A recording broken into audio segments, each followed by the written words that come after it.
Rifki Ahmad Nuari dari MN18C akan mempresentasikan terkait dengan faktor yang mempengaruhi stres kerja karyawan PT Pangan Sayur Sehat Nusantara.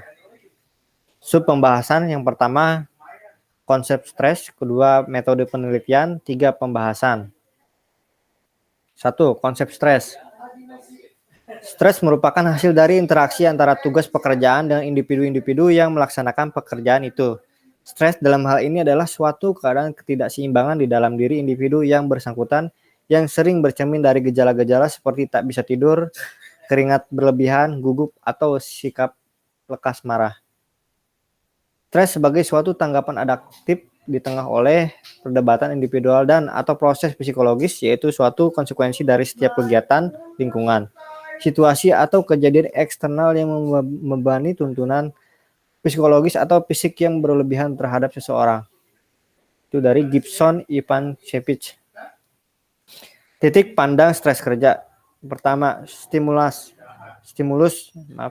Pendekatan yang menitik beratkan pada lingkungan. 02. Respon tanggapan fisiologis atau fisiologis seseorang terhadap lingkungan penekan, stresor. Kemudian ketiga, stimulus respon. Konsekuensi dari interaksi antara stimulus lingkungan dengan respon individu.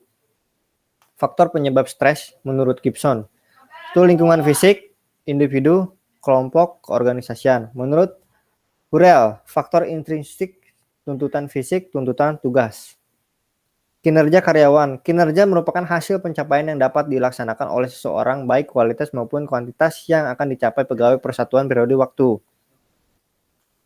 2. Metode penelitian. PT Pangan Sayur Sehat Nusantara. Jenis dan sumber data, ya. Yang pertama jenis data kuantitatif dan kualitatif. Kedua, sumber data primer dan sekunder.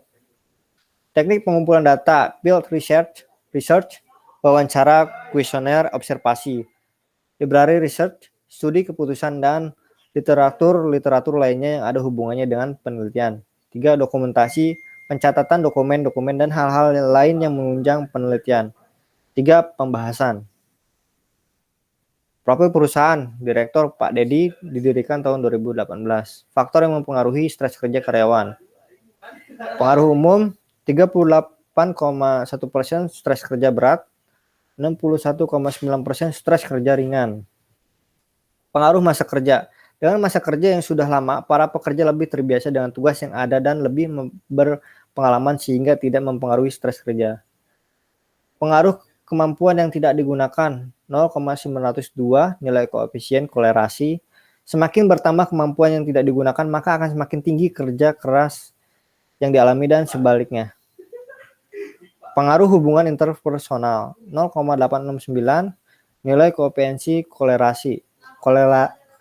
Semakin meningkat konflik interpersonal, maka akan semakin meningkat stres kerja yang dialami oleh sebaliknya.